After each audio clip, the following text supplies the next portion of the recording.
Onstage, onstage with Jim and Tom. Onstage, onstage with Jim and Tom. Onstage, onstage with Jim and Tom. Onstage, onstage with Jim and Tom. Tom and Jim.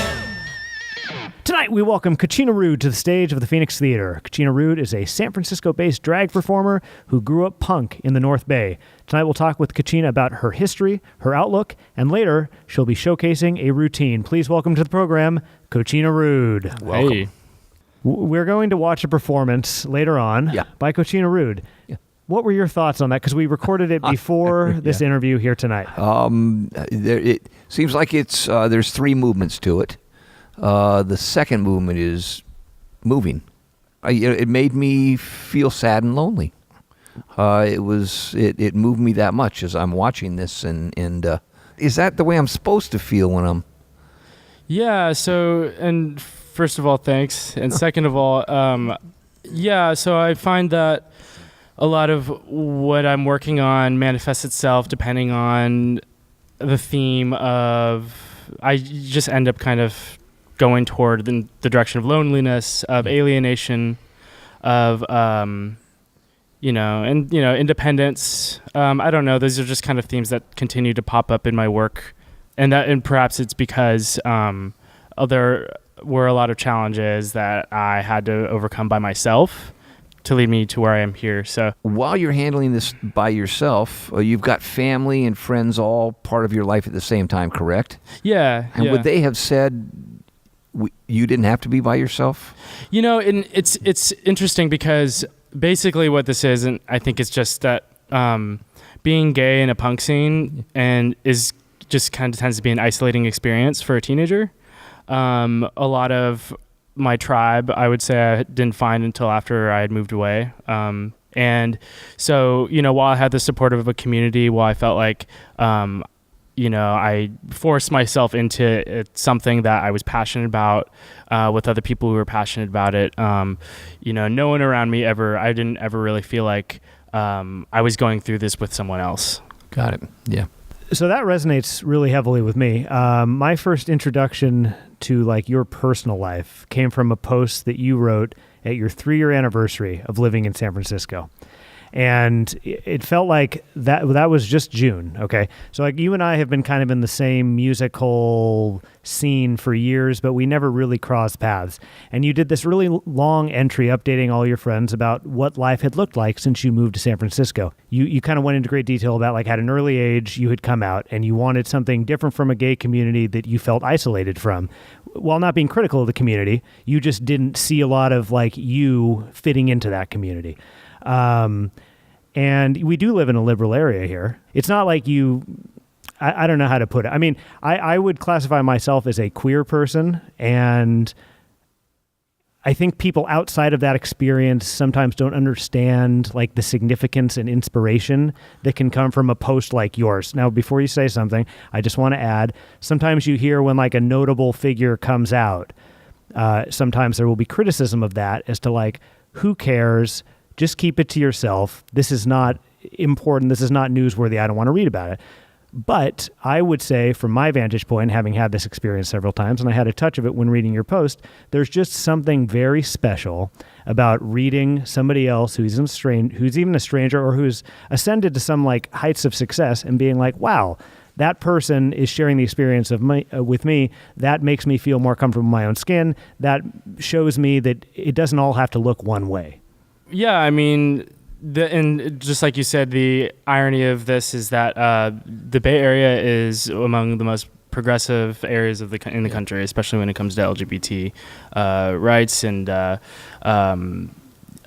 what's the word? The environment is tends to be supportive generally compared to most other areas of the world.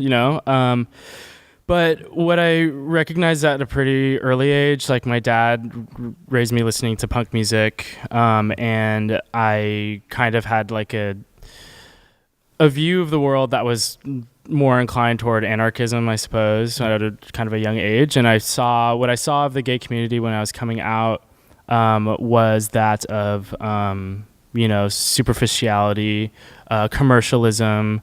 A lot of things that I saw were represented in the gay culture were not representative of me, and I felt pressure to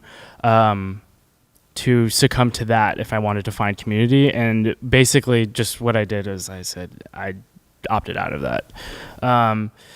And so I came back and forth a lot when I was younger. When I was in high school, when I came out, I lost quite a few friends, and some of the folks who didn't give a shit and wanted to still hang out with me were the punks at my school. And so that's kind of what fell into what is now my life.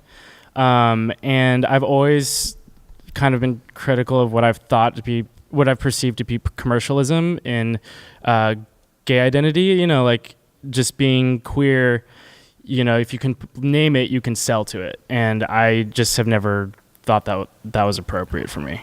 And you were going to say something. Yeah, and so it happened in the same conversation.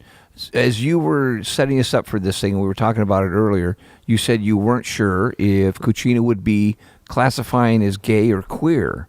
And so my question here, what is the difference? Is there a difference, and what is it? Well, before going forward, I would have to acknowledge that queer was a politicized term that was reappropriated by organizations such as Queer Nation and ACT UP in the early 90s during the height of the AIDS crisis. So queer was a slur, right? When I was a kid, absolutely, yeah. Totally. And so part of what this this gay movement that happened later on was all about is that folks taking the word queer back and instead of taking it as a slur, using it as a powerful tool, right, in order to affirm themselves and their identity in the broader culture, to put stake in it, for lack of a better term.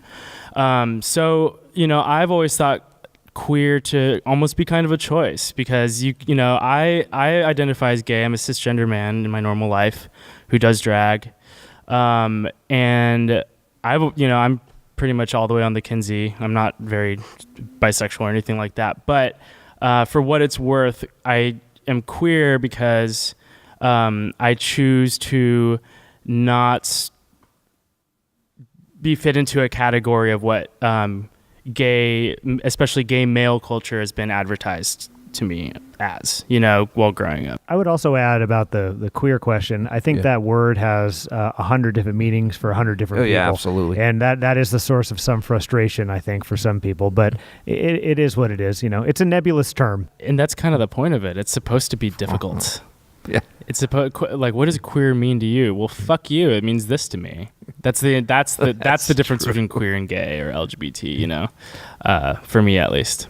You and I took two very different paths. You leaned into it heavily early on, and I definitely kind of stood back. And only as I've gotten older have I been more comfortable talking about it, acting on it, etc. When I was younger too, when I was in high school especially, there were a few other gay male kids. It bears noting that I'm talking about mostly gay men, which is an unfortunate aspect of the culture we live in, is people associate the word gay with men and not gay men, women, gay anybody. But for what it's worth, just for comparison, as far as I was concerned, the other kids at my high school who were gay were wearing Abercrombie and Fitch clothes, and I was wearing a white T-shirt that I had written Abercrombie and Fitch and Sharpie with, and drew a moose on it just to make fun of them, In hindsight, perhaps that wasn't very tasteful of me, just because people can wear whatever they want.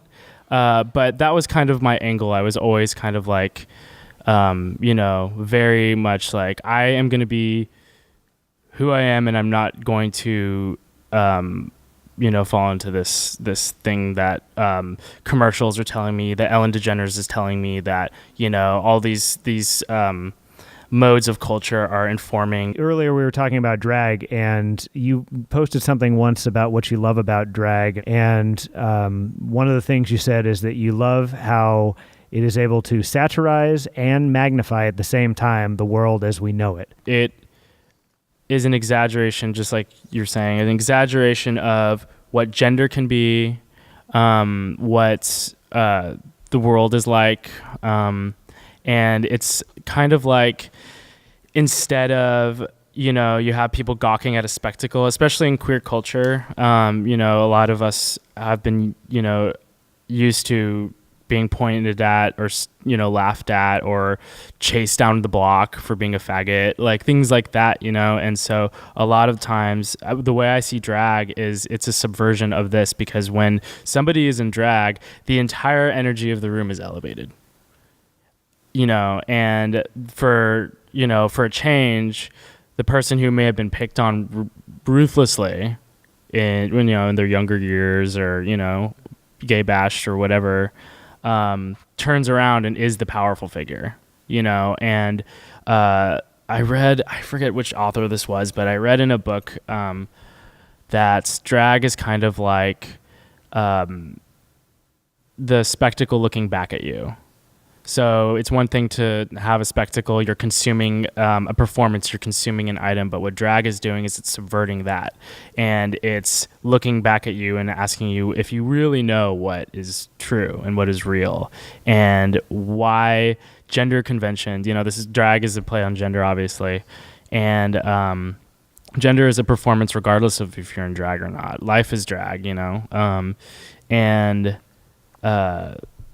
yeah, it's just really just kind of highlighting that and throwing the mirror on yourself. It's, drag makes people uncomfortable. It makes people laugh. It makes people cry. It makes people want to throw up and throw a brick or whatever, It's just like, drag queens and kings are like these kind of magical creatures. And they've always been there. And I think it's important to continue a tradition of subversion in this way, and that's what I think is punk about it, which kind of like also relates to my approach on drag, and what's interesting to me about it and why I do it is because it's subversive. One thing you mentioned earlier about drag and amplification and the spectacle turning reminded me a lot of a documentary I watched about Pride in the 60s, and how, Pride, everybody goes to Pride now, and Pride's a lot different now to attend a parade than it was in the 60s and 70s. And there was interviews with people who were active in that scene back in the day, and there was a lot of criticism of them, and you were growing up then, so you may want to chime in, but there was a lot of criticism of them. It was like, why do you have to be so in everybody's face? Why do you have to be so loud? Why do you have to be so obnoxious? You're doing the cause harm and you're making people uncomfortable. Why are you going to do it? And the pushback was, if we did it your way, we would never have come out of the closet at all.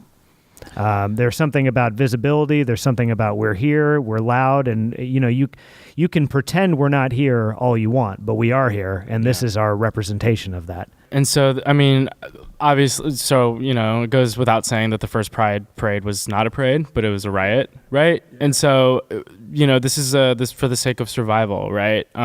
People take to the streets originally not because they just felt like having parade, but because they knew that if they did not come out in numbers and make themselves visible in a way that was significant and disruptive, then they would be trampled, and and that's just the history of Pride parades. I don't care much for Pride parades nowadays, but I don't know. But you've studied some queer history, so the idea of that's important information. Well, visibility is important. Absolutely. Yeah. And so on that note, it's like far be it from me. This is generations before me, but this is different. You're talking about homophiles versus liberationists, right? We had people who in the, homophile organizations is what they call in like the 50s and 60s. A lot of it started with like the Mattachine Society and a lot of lesbian like underground magazines. A lot of this culture began, but a lot of it was focused on how can we assimilate into this greater culture and demonstrate that we are just like the rest of everyone else, right? We can live docile human lives where we go to the grocery store and we have domestic partnerships and we love the military, things like that. Just give us our rights because we want to fit in. And basically the other end of that spectrum would be, that of liberation, where it says, no, fuck this. That sucks. Why should I have to choose one partner? Why should I have to buy a house? Why should I have to go and fight war? And that's kind of like the key difference. And that's what when we had these riots happening, it's because people were angry. People were really angry. And, it all started with Compton's Cafeteria in San Francisco. And a lot of it is like, not gay men, but like trans women who are sex workers. What is Compton's? Compton's Cafeteria riot was, I think, in 1969. It was a few years before Stonewall. It's like 68, 69, if I remember correctly. And basically, late at night, the story goes, it was a Compton's Cafeteria in the Tenderloin was a popular site for what we would term now as trans sex workers, then drag queens, transvestites, terms change over the generations. That's another thing that I think is interesting about current gay culture too, is that there's a lot of word policing, but a lot of words didn't exist when a lot of these things were happening. And so it's not always so easy as to just call one thing all the time. But anyway, so these are a lot of people, a lot of women who were, we would call now transgender, who were doing sex work regularly. They'd come, convene at 3 a.m, 4 a.m. at Compton's Cafeteria and, kiki, they enjoy a meal together. And so they would regularly be harassed by cops. Right. And so there was one event where these cops came into Compton's Cafeteria and these girls were not having it anymore. So they were throwing bricks. They were throwing heels. They chased these cops out and it was successful. Cool. They chased all these cops out of Compton's Cafeteria, and this predates Stonewall by a few years. With all that said, yeah. So and trans sex workers are not homophiles. They were not traditionally. I might argue people who were interested in assimilating. The way that the world looked for people who are intersectionally moving up the river on many points, being a person of color, being transgender, being queer, like all these things. People don't have options. It's like, well, it's not so easy for me to just buy a house in the suburbs. It's not so easy for me to just enlist in the military. It's not so easy for me to do those things. And so, yeah, so that's like an important crash course 101 of like what drives me. And one of the reasons why we kind of went down this road was in marginalized cultures, you see these wonderful communities develop. And so drag has a community. I know in San Francisco, it's getting tougher and tougher. Could you tell us a little bit about what you found there? I know you've had like a drag mother who kind of like brings you into the world a little bit. Just anything you want to share about that world, because there are a lot of people who listen to this have no concept of what the drag world looks like, what the community looks like, and all that. So anything you want to share that you think would be accessible or interesting? Sure. So I came into San Francisco and knowing a few people who were older punks who were queer, who luckily for me, helped me figure out where I, quote unquote, should be. As far as San Francisco went, I had an opportunity a few years ago to move to the city. I've always wanted to do it. San Francisco has always been my one goal in life. I never wanted to be an astronaut. I never wanted to be a firefighter. I wanted to live in San Francisco and be a faggot. And you know why? I'm going to read a quote. Because it is a city that you always associated with social justice activism, freedom of expression, and a queer population that consistently challenged the norm. Those are your words. Oh, yeah. I was like, oh, that's really well worded. I didn't think I'd have said that. But yeah. And so exactly all those things. And so my first foray into San Francisco drag was the first weekend I lived in San Francisco, happened to be Pride weekend. And a friend of mine who I'm now in a band with brought me into the Stud bar in San Francisco for a party called Dark Room. We walk in and I see a drag queen who is not wearing a wig, has a shaved head and tattoos on her head and shit. She was lip syncing while sticking surgical needles through her face, unflinchingly. She just stood there and pierced her face on stage. And I was floored. I was drunk, but I was fucking floored. I turned to him and I go, what the fuck was that? Who the fuck was that? What the fuck is this? And he says, oh, that's Fatima. Do you want to meet her? And then now 3.5 years later, it's my drag mom. And so part of what my relationship with her has been like is she was one of the first people I ever saw perform drag that I really, really wanted to see. And she's a punk. And there aren't really, drag culture and punk culture flirt with each other, but they don't actually intersect in a way that's meaningful. And that influenced the sort of drag that you did. Not the sort of performances that most people would assume when you hear that a person is a drag queen. Part of the reason why I started doing drag is because there were things that I wanted to see that I wasn't seeing. And I realized that I would have to do those things if I wanted to see them. And of course, things like stapling yourself. Yeah. Things like sort of provocative things. Tonight, you, spoiler alert, waterboard yourself in the middle of the stage.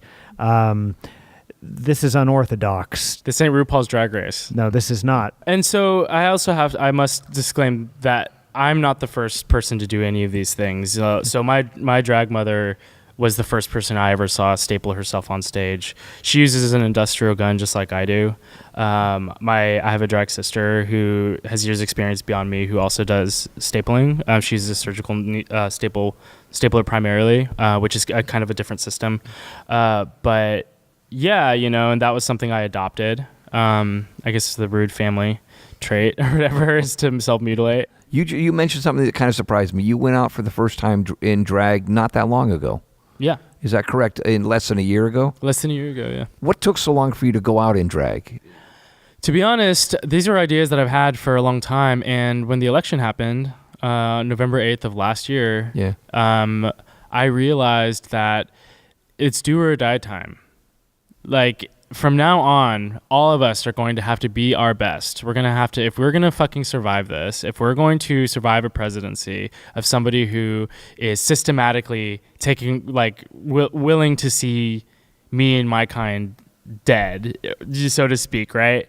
That we're going to have to fucking bring all we have. And so that was my inspiration for, I'm like, I'm not going to wait anymore. I'm just going to fucking go out and drag for no reason all the time.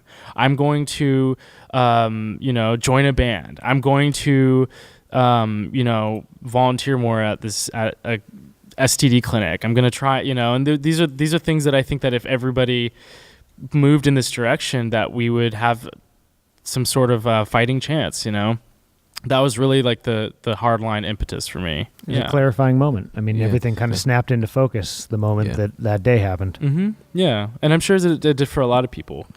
There's another thing that I wanted to mention is, again, going back to when I was coming out, and about having role models, is that there in the punk scene in Santa Rosa and Sonoma County, there, every generation experiences being the younger end of it, being the older end of it. And when I was younger and I was going to shows here at the Phoenix or at Epiphanies in Santa Rosa or weird house venues, just like exist today, I never really encountered people who were openly or actively queer. And that was part of the challenge for me, in existing the spaces that I loved and that I cherished and that I really wanted to live in, but at the same time knowing fundamentally that I wasn't really surrounded by like kind in this way. And despite, and I think that if I was effeminate or if I had come off in a way that was conventionally feminine or in drag, I would have gotten the shit beat out of me. But because I wasn't and I was conventionally masculine, I passed. And that's something to acknowledge, definitely. However, what I think is really amazing about Sonoma County punk culture lately is that, for example, a few weeks ago, there was at Refuge, there were so many fucking young queer kids who were representing so hard in that room, and they were playing music, and they're young, and they're seeing the show, and they're passionate, and they're just having fun. I continue a tradition of choosing not to have role models. I don't believe in them, but for young kids to have, if somebody can see, some buddy who's in makeup and heels waterboarding themselves at a church then if somebody is affected or moved by that, then that's all I could ever hope for. I can die happy. So you realize that you understand that you are taking the role. In lieu, be your own role model. I guess that's the true anarchist way, isn't it? Yeah. Well, I mean, you know this as well as I do. There's just an intangible thing that you feel inside when you learn that someone else is having a similar experience that you thought was unfortunately unique to you. Yeah. And so whether or not you personally subscribe to role models, I think you would happily be a person who says, hey, look, this has been my experience, and if it's been yours, that's cool. This is where my path has taken me. That simple act of just like telling your story is pretty profound when you're in a marginalized community where people don't feel comfortable in their own skin. So, I mean, you don't have to have a role model, and you're not trying to be a role model, but I think that every time a person who does what you do sits down and says, this is my origin story, somebody out there might hear it and be like, wow, that's really fucking cool. That's how I feel. And maybe I'll, do something a little different now because I'm more comfortable in my own skin. Yeah. Hope so. Yeah. Sounds like those were your closing thoughts. Does Tom Gaffey have any closing thoughts? He nailed it for me. That was good. Yeah, the thing is, like I say, weirdly, you eschew seeing role models, but you are one. And I think that's way cool. When I was, and this also is in the same vein too, just about my origin story. The first gay person I ever met was a close friend of my mother's who passed away of AIDS-related complications when I was like 5 or 6. And he scared the shit out of me. He was really scared. Well, he was wasting, which I didn't realize at the time. I was a kid. I didn't know what AIDS was. Right. He was a smoker. He was a former injection drug user. He was a punk. He was all these things that, and he fucking terrified me when I was a little kid. And he passed away when I was really young. And I remember this as being a pivotal moment because a few years later, I realized that, as I entered puberty, I was like, I have that thing that Graham had, that this person had. That means that, and I didn't know how, fucking sex education for queer kids is bullshit. And so I didn't know how people got AIDS. I just thought if you were gay, you would get it, This is also, not that many years after what happened to Matthew Shepard happened to him, And so that has now, over the course of decades since then, resonated with me in how I affiliate myself with gay culture and queer culture. I feel really, I identify really heavily in a generation before mine that literally had to fight for their lives during the height of the AIDS crisis in the 80s and early 90s. And I've devoted a lot of what I do now in my work life lately and volunteer life or whatever to this cause. And having friends and partners and lovers and who are HIV positive and remember this time has been everything. I may choose to not single out role models, but I did, find being queer, you find people who you gravitate toward people who you could learn from. I have learned from many, many people who are much older than me who do remember this time. And some of them are my closest friends and lovers today, and that is the sensibility. That's the sensibility that I move forward in the world as a queer person. No, I'm not interested in marriage. I'm not interested in semantics over word splicing. When I just believe really strongly in how dire it once was and can be again for marginalized queer people. And it's really important for us to remember that